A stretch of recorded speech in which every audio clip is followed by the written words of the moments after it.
Let's get weird, buddy. Let's get weird. Guys, where are we? Well, if there's a bright center to the universe, you're on the planet that it's farthest from. Welcome to the Outer Rim. Enjoy your stay.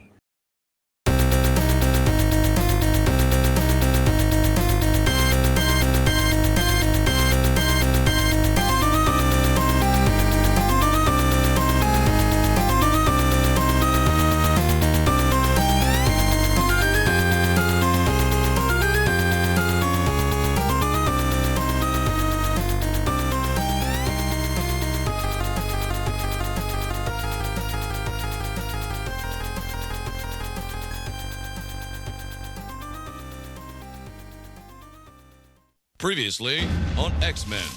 Let's fucking go. All right. Hey, everybody out there in YouTube land. Welcome back to the channel. This is Rob here at Smirking Gun. And yes, once again, we are back talking Wolverine comics. More specifically, the Wolverine comics that we didn't finish in the year of Bub last year. And even more specifically, we're talking about Wolverine Deep Cut number 3, the second series that Chris Claremont did in 2024 for the year of the Bub. And so far, like Madripoor Nights before it, I've been having a lot of fun with this filling in the gap story of little corners of the Wolverine and X-Men universe that Chris Claremont's doing here with Edgar Salazar on art, where Madripoor Nights took place during that Uncanny X-Men 268 time period. This Wolverine Deep Cut is taking place right at the start of when Wolverine goes to Madripoor and they're in Australia with dealing with the Reavers after they faked their death. And this book starts on Wolverine's birthday, fighting a clone of Sabretooth, leading him to the Marauders in issue number 2, because this is a fight to find Sinister, who set this whole thing in motion. And at the end of issue number 2 of Wolverine Deep Cut, after facing the Marauders on his own, doing some training after the fight with Sabretooth's clone, he finds the tanks with all of the Marauders growing in it, including another Sabretooth. And at the end, he's kind of like saying to the Marauders, look what your boss thinks of you. Kind of like the enemy of my enemy is my friend in this situation a little bit. And especially a little bit, meaning because the Marauders are the people that, were behind the Mutant Massacre way back in the day, killing tons of Morlocks, almost killing Rogue, almost killing Nightcrawler. But in this fight, because he's facing them again, right, we know that in the Mutant Massacre, Colossus killed one of them, and hey, there's another one running around. So they don't even know if they're the real versions of themselves or not. And so it kind of leaves it up in the air with issue number 3. And as of we're talking right now, I haven't even read it. So when we're going to do the panel-to-panel read for the first time, you'll get my real reaction and review of this book as it's happening. So, I mean, to get quicker into the book, let's just jump in and start reading Wolverine Deep Cut number 3. And then at the end, we'll give our review of it. So hang on in 1 second. Okay, so Wolverine Deep Cut number 3 of 4, Sinister Machinations, cover here by Philip Tan.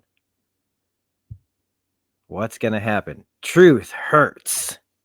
Writer Chris Claremont, artist Edgar Salazar, color artist Carlos Lopez. And yeah, like many Marvel books, this has a million variant covers. But editor's note for everybody in the know, this story takes place between Uncanny X-Men number 246 and 251. So this takes place before Uncanny X-Men 268 even.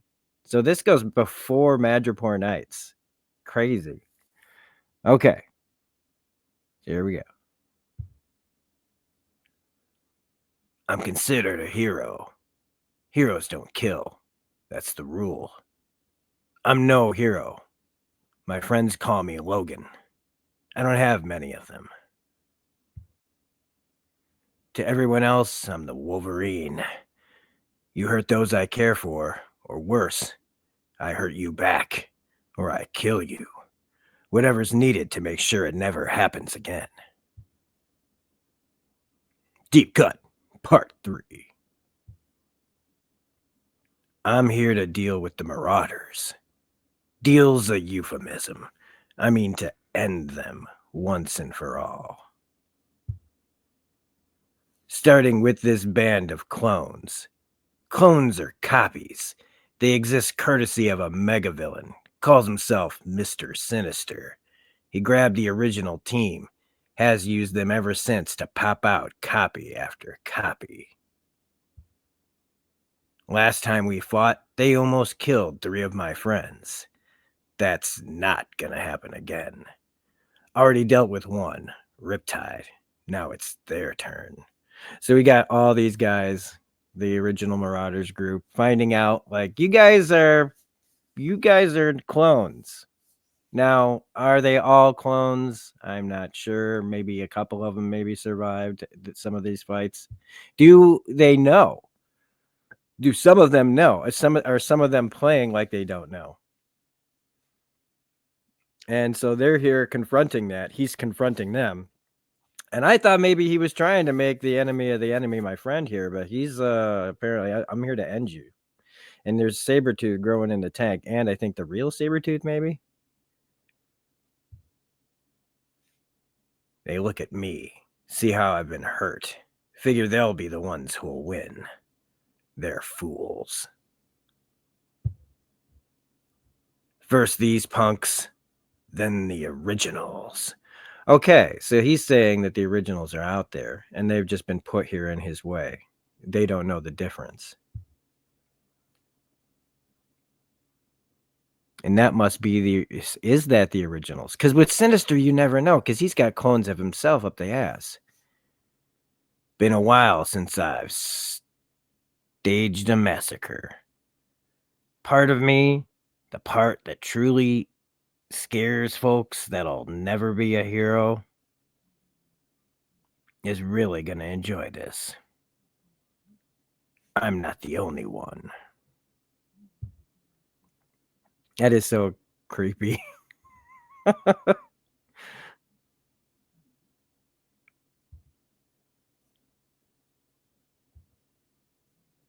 But now's not the time to worry about Sabretooth, assuming that's the real deal in that tube.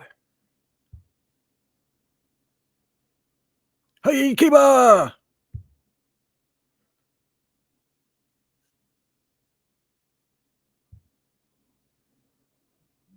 He's got the moves.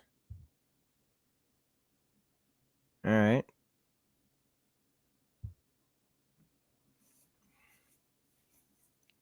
Impressive, little man.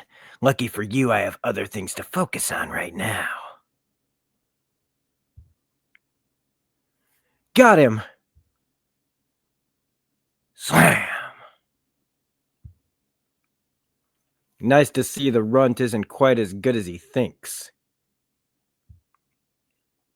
Teamwork, people. We work as one. Heads up, Prism. Now, yeah, we also discussed this a little bit. How during Wolverine's training, he going through his process, and then you actually see the villain's process. Like they actually think this through. They are like, we need to do this to take him down. Like we need to act like a team. We can't go at him half cocked and all crazy. I do like that Claremont added that to this, that these guys are mercenaries, but they also have, strategy. We bring this to an end. Got it, Grey Crow.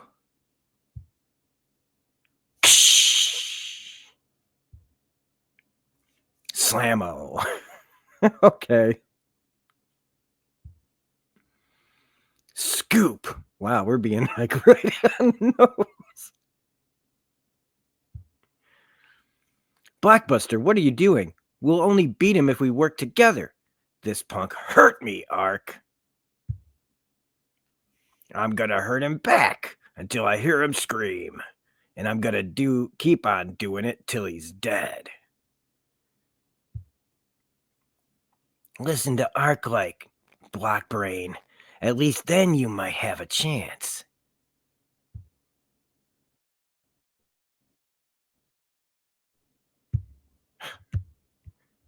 Sorry, like something popped onto my screen and like screwed me up there for a second. So Slammo, Salamo, Salamo. My sentiments. Exactly.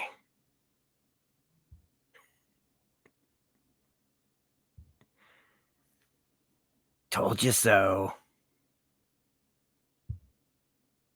Snicked. Ooh, and even Grey Crow's like, oh, ooh, oh. That's 2. Who's next? Yeah, that'd be me, Shorty, but not by your claws. Just look at that face staring out at the real Sabretooth. Punk actually looks scared. Punk's right. Marauders are a team. Most fights, they forget about that. Not so much this time. I've made plain they're fighting for their lives. When they fall, there won't be any resurrection. Which makes them determined that tonight, I'll be the one to die. Try the best you can, fools. This is crazy. We keep hitting him. He keeps getting back up. So we hit him harder. We burn him to the bone. And then we smash the bones to dust, except you don't know those bones are made of adamantium, I guess. You won't be the first to try. Try again, bub. Try harder. Ooh, he just smashed him. My pleasure, chump. Last time I warped you, we already had you on the ropes. But can you unscramble this puzzle before we disassemble you for good? I do love that. That's great. His face is coming out of his arm. That's so great. That's so great. I love that visual a lot. But in the end, just like always, it comes down to the Canadian and me. Don't hold back. Slam him with everything we've got. It's him or us.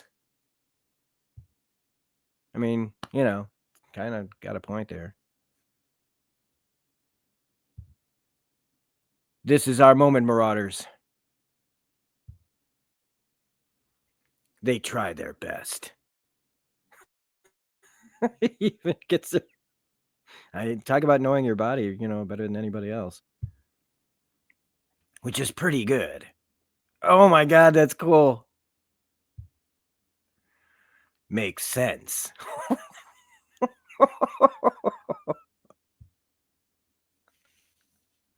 They're fighting for their lives.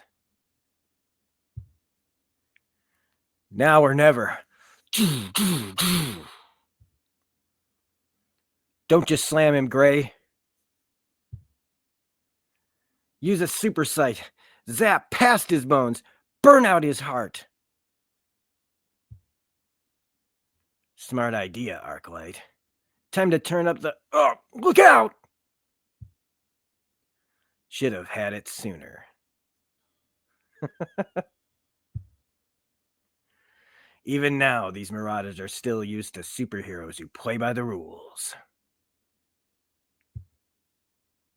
Might work against Captain America. Probably work against Cyclops. Sure, I'm an X-Man. I play by rules. But only when I have to. The rest of the time, like I say, not so nice.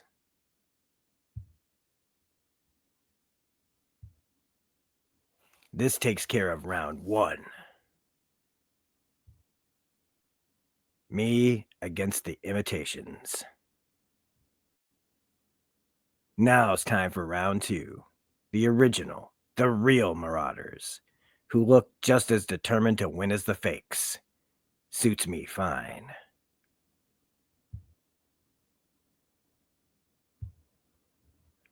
Oh, come on now, Shorty. Did you really think it'd be that easy? Next, down go the baddies. Okay, and that's the cover for number 4 that we're going to be coming up on. All right. So, as we discuss this now, it's not as if I didn't discuss it as we were reading it.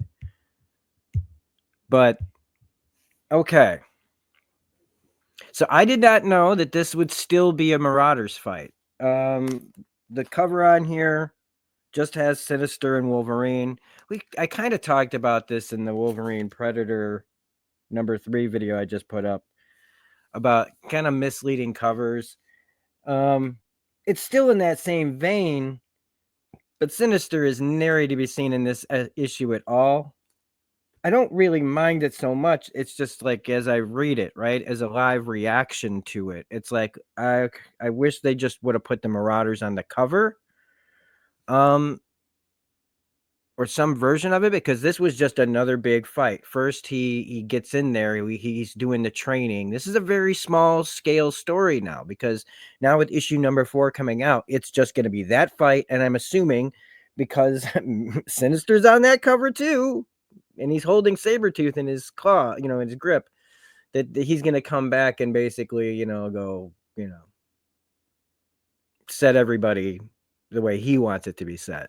And Wolverine will go back to whatever he's doing, like in the regular timeline, going to Madripoor and doing his solo book stuff and everything. How will this affect, how will Claremont write it so that it's not revealed that Sinister knows that Wolverine's alive? I mean, did he even know he was alive when this all started? What really started this all off? So I guess issue number 4 really is going to be important, because it's just going to explain kind of why this story was told, and maybe why things like, how do things still play out the way they play out after this book? Like, what are the ramifications? I just want to see how Claremont, I guess, closes the loop here. Otherwise, it's a solid, fun action book where it's just him messing dudes up. Not as impressed as I was before with the story. This is a fun action bit, but if you know me, I'm all about character and story. Action's great, but the action kind of serves as an end result of all the other things that character-wise that you build up. But still, the art is good. The story's still fun. But as a whole, like, this is a really easy issue to talk about. One of the shortest videos I've made, because it's just that next step. Sabretooth, we now know is alive, and are these the real Marauders still, the ones in the tank?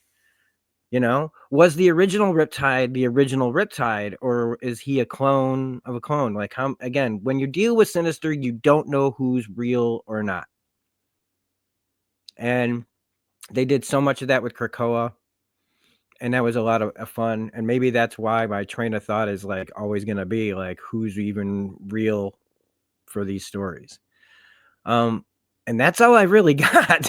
Unfortunately, this is kind of mid for me. Like, I'm a little disappointed that we didn't get to see a further progression, like more to this story. But when I can step back from it, I can still say that I enjoyed reading it. Putting it up against the other books so far now that I did from the Year of the Bub, this would definitely be below Madripoor Nights. Although Madripoor Nights did get, I think, a 5th issue.